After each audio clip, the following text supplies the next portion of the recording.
From the heart of Moonshine Country comes a podcast so irreverent, it'll make your grouchy grandma blush. The Overland Bonfire from Blue Ridge Overland Gear. Podcast about vehicle camping, overland gear, and long tangents about food. I'm hungry. Well, hey everybody, welcome back to the Overland Bonfire. I'm CT. We've got Rick over here and Matt in the studio. Today we're talking about, was it to ham or not to ham? Intense Adventures gave us that one. I was like a title and a topic. I can get down to that kind of green eggs and ham. You know, ham in the morning. I don't know. There's a lot of ways this one. That's true. I wasn't sure if they were referring to sugar cured or salt cured or Virginia. Mm-hmm. Yeah, Virginia ham. So as Texas bacon. What is it when they cut it thicker? What do they call that? Thick cut bacon. Okay, yeah. never mind. or hog jaw. Virginia ham, as the person that's lived in Virginia the least here, I've seen that. What is the difference between that and other types? I mean, it's dry cured, right? So Okay. it's room temperature. Yeah. It'll have some mold on it when you open it. Cut that off. Kind of prosciutto-esque. Yeah. And it's Salty. Salt cured, Yeah. but just cured. Yeah. It's also just called country ham. Yeah. No. Oh, that's different. Virginia ham. Country ham is different. Yeah. It's different. Yeah. Oh, see, I've never had anything called Virginia ham. Because country I've lived here ham for 10 years. It'll come in years. usually a cotton bag. Okay. It'll just be hanging out room temperature. Okay. Yeah. Gotcha. I have one at the house right now. We have some friends that actually did their own like prosciuttos like in their basement, and I mean, not easy, but not that difficult. Have you done biltong before? No, never done ourselves. Yeah. Okay. Yeah. Have you? No, but I really want to, and I just need to get brave and do it. Yeah. Because I know the guys that like do it with a light bulb and stuff. Yeah.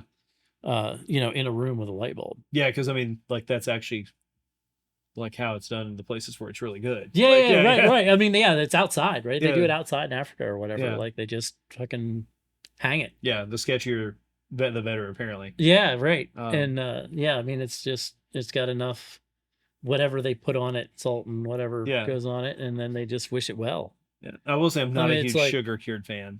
I don't know. There's just like I can have a piece or two of sugar cured ham, and then it's just like nah. Yeah, agreed. My favorite ham It's is bacon. from honey baked ham. My favorite ham is Honey bacon. baked, yeah. I'm not it's really that big a ham. It has like a honey glaze on it, but the actual meat itself has a salty flavor. This joke has went so much longer than I thought it would. But it's going so well. So What was this the is an actual episode topic? about radio. This right. is not Shit, an I'm episode sorry. about me. Damn, I forgot. I totally forgot what we were supposed to be talking about. It is an episode about radios. Oh, right, You know, radios. I want to know how Fierce. many people let us get like 30 seconds in. They were like, oh.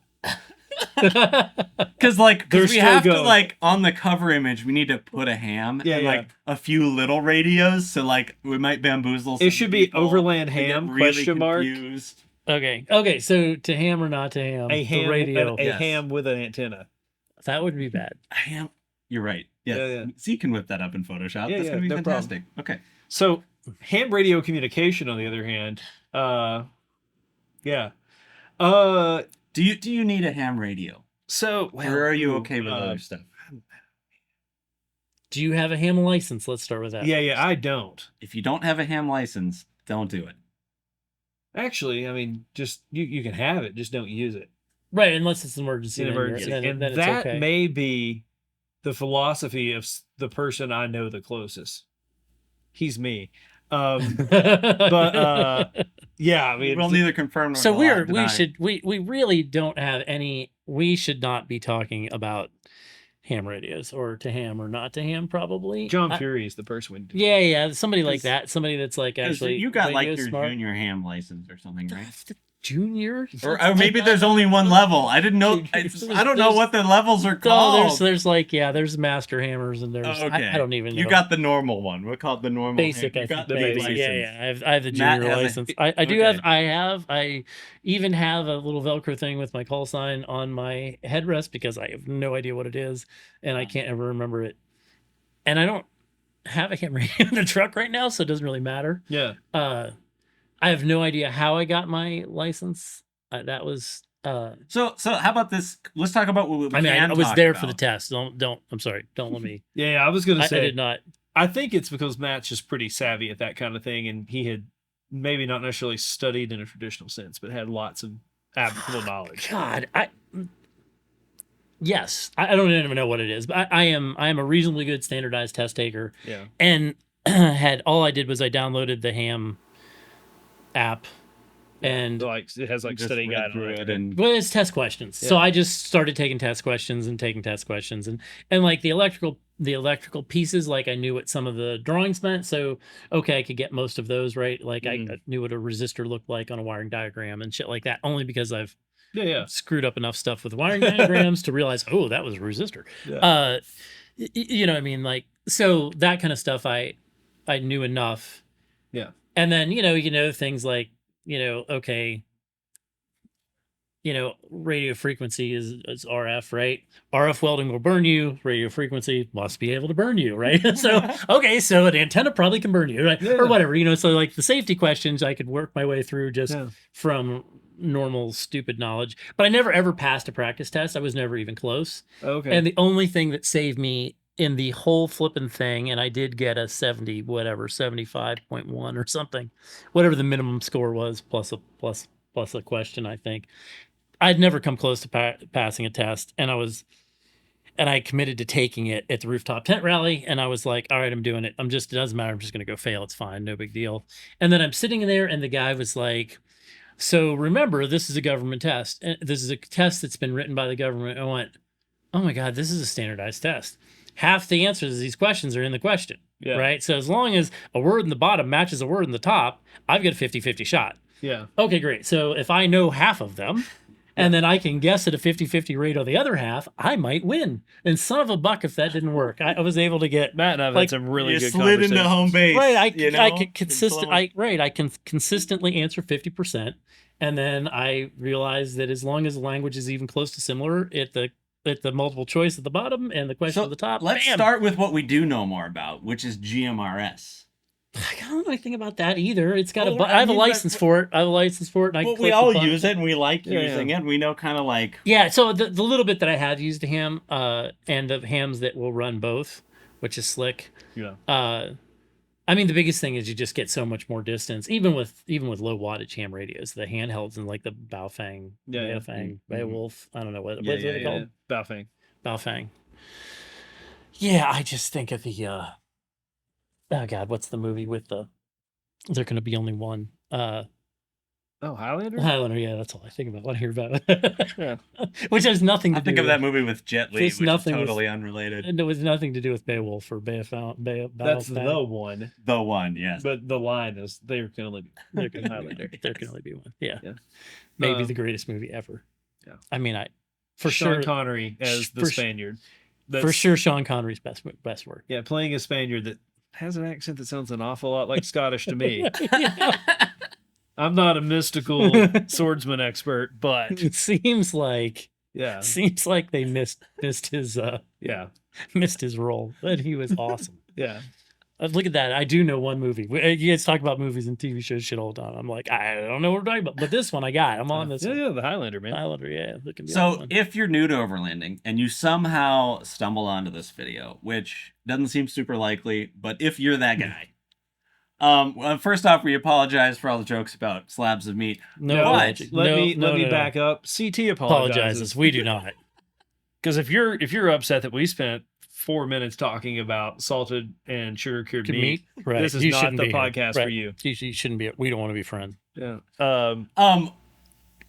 Getting a GMRS radio is probably a good choice. Yeah. Why doesn't somebody submit like beef jerky as a question? Like that's something I can have a conversation about. I know beef jerky. I'm gonna make just a burner Instagram and do that. If somebody doesn't call for question. If someone doesn't put beef jerky in a comment down below, right? We can talk about how to make it what we like, the best kind. I've already from the jar. Just saying, if you wait. Remember what we had on the way out to Missouri that I introduced you to, the Mingu out of Kentucky. That wasn't bad. Yeah, that was pretty good. From the jar is hard to beat, though, man. If you can find it now, though. Yeah, that's true. The problem.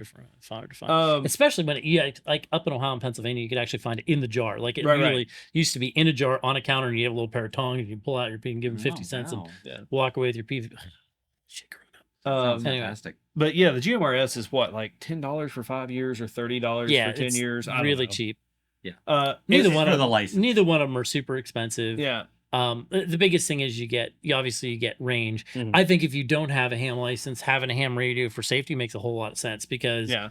there's a lot of people, like John Fury who actually listen to that, listen to looking and as using it in place of a cell phone in a crisis where you don't have coverage, I think is a huge mistake to not have it. Right. And that's what I've done. I've got ham capability, no license. And, Yeah. It's funny because I actually was out like in some spots in Tennessee that I was frequented with zero cell service. It was like, I'm just curious, like what these will reach. And so I was literally just headed on the ham repeaters that were nearby cycling. It always does crack me up because I look at ham as like the pulling the ripcord. Like I need to get out of trouble. Right. They're dudes that were like, yeah, so the old lady cooked some sausage this morning for breakfast, and then I fed the dog, and like they're just like hanging out, like chatting with the radio. Yeah, it's like, all right, I think I've met those guys on Twitter before. KMLFO 40 out. It was like, oh wow, it is kind of Twitter. It is kind of Twitter before Twitter, right? Like little play-by-plays of your social life. media. Yeah, it's social media before social media. We had a neighbor in Tennessee that lived in actually we were the only house in that area that wasn't in like this one. He was in a neighborhood, like legit neighborhood. He had a tower in his backyard for ham that was like impressive. I was like, man, that's how you know the HOA is not too intense around here because he's got that hanging off his porch. I can't imagine HOA. Yeah, no, I would never. Our neighbor was talking about their driveway, and we don't have an HOA here. And I'm like, dude, what are you? Do you know where you live? Yeah. If you try to start an HOA, have you lost your mind? Speaking of driveways, I may need to borrow your gravel box. That last storm did a number on ours. I've got one for your tractor. Or just to get one from you. I have one for your tractor. Yeah. That I don't need. That last storm, like, we had 3.5 inches in a day and a half. Yeah. It was crazy. No, and it was like, oh, it's fine. Oh. Back to ham. We got to stick it. So we got to stay focused on the ham radio here thing. Yeah. Well, what I was going to say is, I'm glad I didn't have a ham tower in the yard because it would have blown it over. Oh, okay. There you good. go. I'm glad we got. I'm glad we were able to circle back. And so one of the other nice things, there's many nice things about GMRS, but like one of them is that they can interface with FRS, like walkie-talkie radios. So if you've got some little bum around, handhelds that you need to pass out to your kids or other people for like walking around at events, your truck can pick them up. Or man, just a spotter on a trail, like So we used radios with the kids constantly growing up. When they were young, like literally, I'd just clip a radio and a light to them at night. I'd clip a radio and I'd clip a flashing light to their back, like a little quarter-size light. Things. Turn them suckers on, clip it to them, and wish them well. And then I could always pick, there's a blue strobes this one, and the red strobes that one, and the green strobes that one. All right, I know where they're at. And then I could have eyes on them and not really have to worry about them. Yeah. I wasn't worried about them getting drug off and not that I. Especially like events and stuff like that, where and I'll say like Georgia Bushcraft, you see all that, like kids running around their radios and mom and dad check in. Yep. Yeah, no, it's great for stuff like that. I mean, from that front, the small handhelds are spectacular. Yeah. But I do think that the safety piece on having a ham radio in the truck, I think most people who are traveling much do, even if they're not using it. Oh. Keep one in, even if they don't have a license. And then I have friends that don't have licenses and think that the air is free and the government shouldn't be telling them what to do, and they're going to use them anyway. I mean, I understand that logic. Yeah. That's true. Like, yeah. Every once in a while, I just hop on ham channels and raise hell using other people's designations. Other people's call signs. Yeah. You're out here at the camp out. People are like bragging about just their call say signs. that you're your least favorite politician, and then curse somebody out. Yeah, and if you'll have cars that'll have their radio sign on the back, so you just use that one. Take a picture of it driving by. Yeah. And you just, God, don't do that, please. Don't. If they're being dangerous in traffic, maybe you need to razz them a little bit. But... No, I think he has a point because it's like illegal. So I think this all gets you in trouble. So everything we're saying, please, we take it all back. Yeah, it's all in jest. It's all in jest. The irreverent overlanding bike. I swear to you, never put drops of skunk extract in somebody's seat. I'm just saying, don't ever do that. Dude, you don't need that. Like doe urine. Is that one good too? Ooh. Oh yeah. And then all the and then just like the general like trapping musk. What's the word I'm looking for? Beaver caster. Oh yeah. Gotta Dude, get you in just take it- someone's I've never even upholstery. thought about that. Just take the seat out because there's no cleaning beaver right? No, caster. I know. That's, Ooh. You just immediately unbolt the seat and go to the junkyard and find one that matches, and that is the quickest way to remedy that. Because maybe you can get it out of the air, but anywhere where it touched foam, it's there forever. it's game over. Uh, That was a hard left turn on that. yeah. I'm just saying. So if you're, Coming you're back to handhelds for a second. Oh, I'm just saying if you had a friend who was having trouble with their neighbor, and they Yeah. leave their truck windows open a lot. there's much more legal ways to deal with it than Than call that. signs.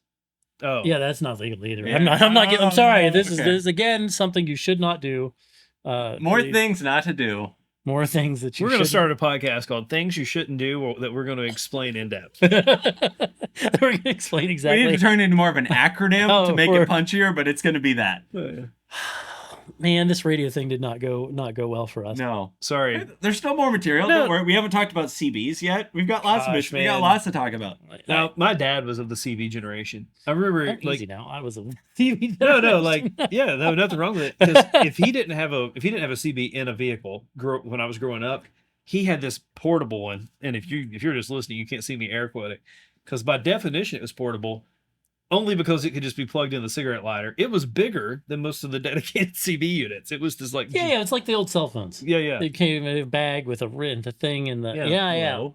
Yeah. But I remember like driving to Florida as a kid. Dad would have like a CB in the family car just so he could check in with truckers on traffic and stuff like that. Yeah, no, it was honestly, it was better than Waze and better than a radar detector any day of the Yeah, week. The only thing it didn't do is reroute you, Yeah.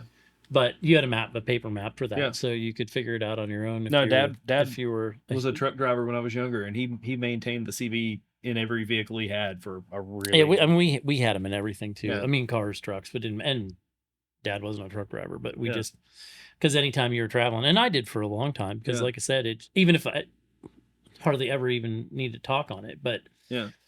like I said, you would get everything from law enforcement updates to traffic updates to you name it. Yeah. How long all the stuff that you get off your cell phone now. Again, early social media or early Waze was really a CB. We've just made it. And they are kind of becoming less popular now because they tend to be a little more expensive and more power hungry and all that. But they do have really good like distance and object penetration compared to like everything else. A CB? Don't they? No. Yeah. Oh, No. I thought because it wasn't it like a lower frequency. No, I mean, unless you have a 92-foot antenna. Yeah, And yeah, even then, you oh, don't okay. get. I mean, so I see. line I of got sight, you. a CB will go a pretty good distance, but not line of sight. It's a Yeah, you it's get a the train hills, wreck. and it's like It gives you nothing, yeah. which is why it's good on the highway and stuff like that. Unless you've got them, unless you've got them boosted or you've done some fun stuff to them Mm. to give them a little more power, because it doesn't take much more power to get a lot of distance out of a CB. Yeah. You just run over everybody else in the. Yeah. Okay. Again, that's illegal. But no, don't do CT said handhelds. I like keeping a couple of handhelds around just for like spotting or, like for me, a lot of times it's, you show up for a trail ride and there's like two people that don't have any comms, hand them an FRS, GMRS, Mm-hmm. and they can just for the day stay. And now in touch they're with part it. of the Yeah. group, I yeah. mean, I used to keep 4 in the truck all the time. There's probably a couple in there right now, Yeah. and there's a couple on my desk, and there's a couple at the house on chargers. Yeah. I do. That's one thing I do leave on. And honestly, if I were smart at the house, I would probably take them with me more. Because Yeah. I probably Just on the farm and because it would be they don't go dead like a phone does, and Yeah. Even if I just clipped them on a tractor or something, if anything happened, it would be easy to be able to to call a home, get at least talk back to the house and be like, yeah. help. Because I mean, even our place with not nearly as much property as you, there's 2 spots where there's like a text takes a second, Yeah. like down at the stalls and then actually in the back corner. It's Plus just my phone dies all the time when I'm out. yeah. I mean, if I'm out, working or something, it just dies, or it calls 27 people and I leave it in the truck. Yeah. Because it's now, butt dialed 97 people in my pocket. Yeah. Or the same person 97 times, which it's pretty good at. Yeah, my dad used to be really bad for calling, like butt dialing and leaving you a like 6-minute voicemail of him like walking around. Yeah. 5 times in a row is what I would do. Yeah. No, his was never that, but like it would like commit and then just search. Yeah, mine would be like You chainsaw running. Scroll. Tractor, chainsaw. Do you need help? Tractor, chainsaw. You know. Like, yeah. No. Why have you called me 17 times? Are you okay? I'm fine. What are you talking about? That's. Let me bring it back around. If you're interested in get ham certified or learning more, there's a couple folks. I would suggest John Fury. Obviously knows a lot. Fury Training Concepts. Be at the Rooftop Tent Rally. And are we doing a ham test at the Rooftop Tent Rally again? I think so. Yeah. We've done one every year, so I would be surprised. I'm surprised if we don't. And it's a really good place to do it too. It's really relaxed, and they do it outside and under a pavilion, and it's super nice. And apparently, there's a training app, so you don't have to get books if you don't want to. Yeah, no, I'm not gonna get books. I like literally, just speaking of cell service, I was gonna throw another name out there. Our buddy Thomas, his channel, his YouTube channel and blog. Oh yeah. Down in North Carolina. Yeah. But I'm trying to get his account and it's just not working. We're gonna pop that up on the screen. Yeah, we'll put it in the show notes or something. He has got a great website about. And the other guy that's got one. Oh yeah, out in the Midwest. Yeah. Here I'm about to have Thomas's. Oh yeah, and we were talking about using ham in an emergency. There are specific ham frequencies for emergencies. So if you just get those programmed into your whatever radio you've got or whatever, keep them on standby, and then should be good to go. And then you need a police scanner or a scanner because those are fun. It's let's see, where's his website? Man, I've got everything but that. K4BTH is his Instagram, and he's got some really cool stuff. So yeah, and we'll put the other fellow from the Midwest. He's got a big channel too that does a lot of stuff on it. So we'll put it in the show notes or something because that's pretty good. So hey, we need topics. I think we're going to talk about our favorite beef jerky on the next episode. But that's it. That's the end of the idea list right there. No, we've got more. We've got a few more things. Okay, we'll come up with some stuff. But yes, we do want to hear from you guys. Yeah, beef jerky. That's for the win. Beef jerky for the win. Best road trip snacks. We'll expand it. Oh, haven't we done that once already? I don't care. Okay. No, it's worth redoing. Yeah. You know. Mine always start. We can't. I'm going to start. So let's not do that. Let's not do that. On the next episode, maybe, we'll talk about our favorite road trip snacks. As always, thanks for watching. Thanks for listening. This is the Overland Bonfire Podcast, sponsored by Blue Ridge Overland Gear. Check us out, BlueRidgeOverlandGear.com. Bye. You've wasted another perfectly good hour listening to the Blue Ridge Bonfire. Shop our gear at BlueRidgeOverlandGear.com. Our sissies are as welcome as a nail in the tire. Get equipped, get organized. I'll see you there.